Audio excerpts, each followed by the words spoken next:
So hey guys, welcome back to Codiworks. आज की इस वीडियो में हम बात करने वाले हैं स्टैंडर्ड HTML हेल्पर के बारे में। जो हमने पहली वीडियो में, इसके पहले वाली वीडियो में हमने इनलाइन HTML के बारे में बात कर लिया है। इसमें हम लोग बात करेंगे स्टैंडर्ड HTML के बारे में। तो इस वीडियो में हम ASP.NET MVC की कुछ इंपॉर्टेंट स्टैंडर्ड HTML हेल्पर्स देखेंगे और हर हेल्पर्स को simple code plus simple use के साथ समझेंगे। ठीक है, स्टैंडर्ड HTML हेल्पर्स देखते हैं किसका कौन से यूज आते हैं। तो हम लोग का एक्शन लिंक होता है, वो आता है इसका HTML पेज पर लिंक बनाने के लिए किया जाता है। टेक्स्ट बॉक्स है, इसका उपयोग हम लोग टेक्स्ट बॉक्स बनाने के लिए करते हैं। चेक बॉक्स हुआ है, ये सारी चीज़ें आपको पता ही होंगी पहले से। एज अ बिगिनर आप होंगे तो मैं इसलिए PPT बनाया था कि आप लोग ईजिली समझ लो, और ये कोई बड़ी बात नहीं है। ठीक, तो हम लोग चलते हैं अपने विजुअल स्टूडियो पे। सो हम लोग आ गए अपने विजुअल स्टूडियो पे। मैं एक रिसेंट प्रोजेक्ट ओपन कर ले रहा हूँ जिस पे हम लोग बात करेंगे।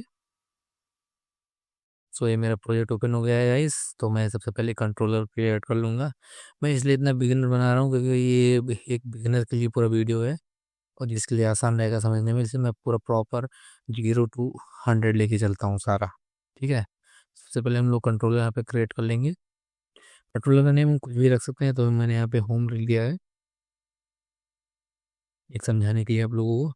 और आपको पता ही होगा कि जो हम लोग HTML हेल्पर का यूज करते हैं वो अपनी व्यू पेज पे यूज होता है और कहीं नहीं होता। तो उसका सिंपल यूज हम लोग व्यू पे करेंगे। तो अभी जब ये हम लोग का कंट्रोलर रेडी हो जाए तो मैं व्यू क्रिएट करूँगा। सो गाइस, हम लोग का कंट्रोलर रेडी हो गया है। आपको पता ही होगा कि आप लोग इसमें कहीं भी आप आके राइट क्लिक करोगे, आपका कंट्रोलर यहाँ पे ऐड व्यू मतलब कर लोगे आप। ठीक है, यहाँ पे ऐड करेंगे हम, सिंपली यहाँ पे इसको भी ऐड ऑन कर देंगे और हमारा ये व्यू कम रेडी हो गया है। ठीक है, व्यू कुछ इस तरह हम लोग का रेडी हुआ है। मैं 1 मिनट देखता हूँ इससे पहले। मेरे क्लिप बोर्ड पे भी कुछ नहीं है, तो मैं पहले यहाँ पे HTML का कोड ला के रखता हूँ, उसके बाद मैं आपको समझाता हूँ। सो गाइस, मैंने यहाँ पे कोड लिख दिया है। ठीक है, पूरा HTML का कोड हम लोग का आ चुका है। तो मैं सबसे पहले यहाँ पे आपको दिखा दूँ हम लोग का कंट्रोलर कुछ इस तरह है। व्यू मैंने क्रिएट किया, यहाँ पे आएंगे। अब मैं सबसे पहले आपको दिखाता हूँ अपना एक्शन लिंक वाला जो सबसे टॉप पे था, मैंने उसी को बताया था आप लोगों को समझाने के लिए। सबसे पहले एक्शन लिंक बनाऊंगा। तो आपको पता है इस सीसा कोड हम लोग @ लगा के ही यूज करते हैं। सबसे पहले मैं @ लगाऊंगा, उसके बाद आप लोग को यहाँ HTML लिख लेना है कुछ इस तरह। Sorry, HTML। अब यहाँ पे आप डॉट लगा दो। डॉट के बाद अभी आपको ये दे दिया मैसेज। ठीक है, एक्शन लिंक यहाँ पे मैंने यूज करना है, ये ले लिया। पैरेंथेसिस आपको लगा देना है। तो यहाँ पे क्या बता रहा है, HTML एक्शन लिंक जो होता है स्ट्रिंग लेगा, link text, string, action name. ठीक है, सारी चीज़ें आपको रिटर्न करने को बता रहा है। सबसे पहले हम लोग ऐसे करेंगे। यहाँ पे जैसे आपको कोई भी गूगल www.google.com लिखा होता है, तो आप जब उस पर टाइप करते हो तो दूसरा पेज खुलता है। एक्शन लिंक हम लोग का यही तो यूज करता है, जो एंकर टैग होता है वही एक्शन लिंक होता है। तो जब हम लोग ये करते हैं तो जो ऊपर टेक्स्ट लिखा होता है google.com, तो सबसे पहले हम यहाँ पे टेक्स्ट लिखेंगे। कुछ भी टेक्स्ट आपको लिखना हो लिख सकते हैं, जैसे मैं यहाँ पे लिख दे रहा हूँ हेलो। ठीक है, अब यहाँ पे लगाएंगे कॉमा। अब यहाँ पे अब ये यहाँ क्या लिखना है, यहाँ आपको देखना है एक्शन एक्शन मेथड नेम। ठीक है, हम लोग का एक्शन नेम होगा जो यहाँ पे लिख के बता रहा नहीं रहा है। एक्शन नेम यहाँ स्ट्रिंग रहेंगी, स्ट्रिंग मतलब जो मैंने यहाँ लिखी दी है। अब यहाँ पे लिखना है आपको एक्शन नेम। कौन सा एक्शन नेम, कौन सा है, ये आपका cs.html है। तो हम लोग का ये इंडेक्स है ना, तो मैं यहाँ पे इंडेक्स लिख दूंगा सिंपल। अभी हम इतने पे भी आउटपुट ला सकते हैं, इतने पे नहीं। ये एक सेकंड में यहाँ इंडेक्स नहीं लिख सकते, सॉरी, क्योंकि मेरी डायरेक्ट होकर इसी पेज पे आ जाएगा ना। तो मैं पहले यहाँ कंट्रोलर पे आऊँगा और एक और एक्शन रिजल्ट पे मैं बनाऊंगा इस तरह। मैं इसी को कॉपी करके यहाँ पे पेस्ट कर लूँगा। यहाँ पे मैं कुछ भी लिख सकता हूँ, जैसे मैं कर दे रहा हूँ, चलो हेलो करके। ठीक है, एक मैंने यहाँ पे बनाया, इसका भी बनाना पड़ेगा हम लोगों को कुछ इस तरह, ऐसे। हम्म, तो हम लोग का ये थोड़ा वेट वेट करना पड़ेगा। जैसे ही हम लोग का ये व्यू कम बनता है हम इस पे वर्क कर लेंगे। सो हम लोग का व्यू बन चुका है, चलो यहाँ पे लिख के आई पहले से ही। अब आएंगे अपने इंडेक्स पे, यहाँ जो इंडेक्स लिखा हुआ है इसको हम लोग चेंज कर देंगे, क्योंकि हम लोग को रिडायरेक्ट करना है हेलो वाले पेज पे। ठीक है, तो यहाँ हम लोग लिखेंगे हेलो। अबे ये थोड़ी सी गलती हो गई, दोनों एक ही टाइप से लिख रहे हैं, कोई बात नहीं। ऐसा भी है ना, आप भी समझ जाओगे क्योंकि मैं बहुत अच्छे से वो आसान तरीके से समझा रहा हूँ। मैं एक कॉमा और लगाऊंगा क्योंकि ये आउटपुट को हम लोग को अच्छा रखना चाहिए, इसलिए मैं यहाँ कंट्रोलर नेम भी आपको देना चाहिए, ठीक है। तो मैं यहाँ पे होम लिख दिया कंट्रोलर नेम। अब आपको ये समझ में आना चाहिए, जैसे आपके मन में एक सवाल आ रहा होगा कि अभी तो मैंने एक कंट्रोलर बनाया है, एक ही मेरे पास व्यू पेज भी है, तो मैंने लिख दिया। अगर अभी कई सारे होंगे तो क्या करेंगे, कई सारे होंगे तो जिस पर रिडायरेक्ट करना है मेरी तरह ऐसे ही आप वहाँ पर नेम चेंज कर दोगे। वही मेरे पास होम कंट्रोलर है, आगे चल के यूजर कंट्रोलर हुआ तो मैं यहाँ पे यूजर कर दूंगा, यहाँ पे जो एक्शन रिजल्ट होगा, एक्शन नेम होगा उसको कर देंगे। तो भी मैं आपको रन करा के बताता हूँ, इसका आउटपुट दिखाता हूँ कैसे ये रन होता है, क्या आउटपुट आता है। अभी वहाँ पे आपको ये क्लियर हो जाएंगी सारी चीज़ें। अभी आपको ये कठिन लगेगा एज अ बिगिनर, बट अभी मैं जो आउटपुट में आपको शो कराऊंगा उससे आपको ये ईजी लगने लगेगा कि हाँ वाकई में ये काफ़ी ईजी है, आपके समझ में आ सकता है बहुत ईजिली। तो मैं डबल टैप करके स्क्रीन क्लिक करता हूँ, उसके बाद मैं दिखाता हूँ आपको। अभी तो आपको लिंक में ये दिख रहा होगा होम इंडेक्स, सिंपल, क्योंकि मैंने इंडेक्स वाला पेज ओपन किया है, ठीक है।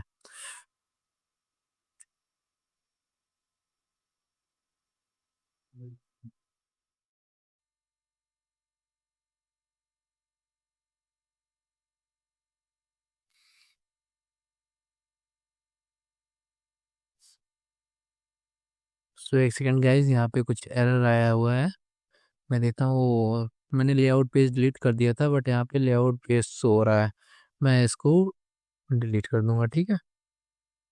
कुछ इस तरह आप कंटिन्यू करेंगे हम, एक सेकेंड। सो सही हो गया एरर, ठीक है, सॉल्व हो गया एरर। अब यहाँ पे आ रहा है हेलो, मैं हेलो के ऊपर ले जा रहा हूँ, तो आप नीचे देख सकते हो लिंक जो आकर आई हुई है लोकल होस्ट डॉट, ये जो है होम हेलो, होम कंट्रोलर हम लोग का, हेलो एक्शन रिजल्ट नेम है हम लोग का, वहाँ पे रिडायरेक्ट हो रहा है। मैं आपको यहाँ पे व्यू पेज सोर्स पे दिखाता हूँ, अभी आपको समझ में आएगा। यहाँ पे आप लोग समझोगे, देख रहे हो जो आप लोग लिखते थे एंकर टैग में आके, ऐसे तो लिखते थे आप लोग HRF लगा के, फिर यहाँ पे जहाँ रिडायरेक्ट करना हो वो लिखते थे, फिर ये करना रहता था। बट अब as a beginner, as a बड़ी बड़ी कंपनियों में ये एक्सेप्ट नहीं होता, ये सारी चीज़ें एक्सेप्ट नहीं होता। आपको कैसे लिखना होगा, आपको कुछ इसी तरह लिखना होगा, ये इजी है, आप एक बार में कितने भी वर्क कर सकते हो। जैसे मैंने इनलाइन दिखाया था वो और इजी होता है, ये भी बहुत सारा ज़्यादा इजी है। तो सो ये ऐसे ही होता है, ठीक है। अब मैं आपको बताता हूँ दूसरा टेक्स्ट बॉक्स का। टेक्स्ट बॉक्स हम लोग देखेंगे यहाँ पे, उसके लिए भी सेम आपको ऐसे ही @ लगाना है, जहाँ भी है आपको HTML ही लिखना है और डॉट लगा के यहाँ पे टेक्स्ट बॉक्स कर देंगे कुछ इस तरह। टेक्स्ट एरिया भी आता है, मैं भी टेक्स्ट बॉक्स का यूज कर रहा हूँ, टेक्स्ट बॉक्स यहाँ पे। फिर एक बार हम लोग यही लेंगे और इसके अंदर कुछ भी आप लिख सकते हो, अभी भी आ जाएगा, पर मैं अभी के लिए लिख रहा हूँ चलो यूज़र, ठीक। सिंपल इतना मैंने लिख दिया। अब आप यहाँ पे देखोगे, मैं इसको सेव कर दूँ, उसके बाद फिर से आएंगे अपने पेज पे हम लोग, इसको हम एक बार फिर से रन करेंगे। ये हम लोग को आ गया टेक्स्ट बॉक्स। टेक्स्ट बॉक्स का यूज हम लोग टेक्स्ट इनपुट लेने के लिए होता है, यूजर नेम, नेम से वैल्यू कंट्रोल में जाएगी, ये सारी चीज़ें होती हैं। तो आपको इतना ही, आई होप ये समझ में आया होगा। एक और मैं ये यूज़ करता हूँ यहाँ पे। अब आते हैं हम लोग चेक बॉक्स के, चेक बॉक्स देखते हैं। बहुत ज़्यादा ही है, अगर आप थोड़ी सी प्रैक्टिस करोगे इसके ऊपर तो आपको बहुत ही आसानी से तरह से बहुत अच्छे से तरीके से सारी चीज़ें क्लियर हो जाएंगी। और आप एक दो बार इसे यूज करोगे तो फिर आप आपको यही पसंद आएगा, फिर वो नहीं करोगे। और यही एक, अगर बड़ी बड़ी इंडस्ट्री में यही ज़्यादा यूज होती है, ठीक है। तो आपको ये सारी चीज़ ध्यान रखनी होगी। अभी तक कितना मैंने किया आपको इतना तो पता ही हो गया। अब मैं यहाँ पे लिखूंगा जैक, ठीक है, कुछ इस तरह। ये किया मैंने, अब मैं इसको करूँगा सेव, और फिर से आ जाएंगे हम अपने इस पे। यहाँ पे आके हम लोग फिर से एक बार रिडायरेक्ट करेंगे। आ गया, check box is active. Check box का यूज जानते ही हैं आप लोग, ट्रू फॉल्स वैल्यू लेने के लिए होता है। अगर चेक बॉक्स चेक है तो वैल्यू ट्रू हो जाएगी, जितना आपको पता ही होगा। तो ये इस तरह था, ऐसे ही। अब मैं दिखाता हूँ फिर क्या था हम लोग के पास, रेडियो बटन। रेडियो बटन का आपको पता ही है क्या होता है, फिगर फॉर्म का भी पता होगा, तो मैं एक एक करके सारी चीज़ें दिखाऊंगा। अब आते हैं हम लोग फिर से नीचे आएंगे और देखेंगे इस बार रेडियो बटन, ठीक है। इतना तो आपको सारी चीज़ें पता ही होंगी, मैं ही इतनी बार आपको ये बोल के बता दिया हूँ, तो इतना तो मेरे हिसाब से आपको क्लियर हो गया होगा। पहले मैं यहाँ पे लिख लूँगा मेल के लिए, ठीक है। पहले यहाँ लगा देते हैं एक BR टैग, थोड़ा अच्छा लगेगा। अब मैं यहाँ पे लिख दूंगा मेल। आपको रेडियो बटन तो पता ही होगा किस लिए यूज करते हैं हम लोग। आप यहाँ पे लगाएंगे @HTML, कुछ इस तरह डॉट लगा के अब यहाँ पे लिख देना simply radio, radio button, parenthesis के अंदर दे देंगे वैल्यू, यहाँ पे जेंडर, कुछ इस तरह लिख सकते हैं, कॉमा लगाएंगे। उसके बाद यहाँ पे कर देंगे मेल, एक ईमेल के लिए यहाँ पे मेल शो होगा। सेम एड्रेस हम लोग फीमेल के लिए करेंगे, तो मैं इसी को कॉपी कर दे रहा हूँ, नीचे आएंगे, पेस्ट कर देंगे, मेल लिखा हुआ है हम लोग फीमेल कर देंगे, कुछ इस तरह। फीमेल हो गया, यहाँ भी फीमेल कर देंगे, कुछ ऐसा है। तो आई होप ये इतना समझ में आया होगा। मैं इसको भी कॉपी करता हूँ, आ जाता हूँ अपने वेबसाइट पे, इसे आउटपुट पे रिफ्रेश करेंगे, यहाँ पे शो होने लगा मेल और फीमेल। रेडियो बटन का तो आपको पता ही हो, यूज हम तब करते हैं जब यूजर से एक ऑप्शन सेलेक्ट करना हो। दोनों रेडियो बटन का नेम सेम होना चाहिए, यहाँ पे भी जेंडर है, इतना तो आपको मेरे हिसाब से क्लियर होगा। देख रहे हो दोनों में जेंडर मैंने वैल्यू सेम रखी है, बस उसके ऊपर के जो हम लोग का रहेगा वो चेंज कर दिया है मैंने। बिगिन फॉर्म स्टार्ट करने के लिए हम लोग करते हैं, जो बिगिन फॉर्म होता है उसे स्टार्ट करने के लिए होते हैं, ये डायरेक्टली पोस्ट मेथड में ही वैल्यू को सेंड करता है। यही सारी चीज़ें हैं जो हम लोग को पता होनी चाहिए, और ऐसी सारी चीज़ें हैं वैल्यू जो हाइडन हुआ मैं आपको बता देता हूँ एक एक करके।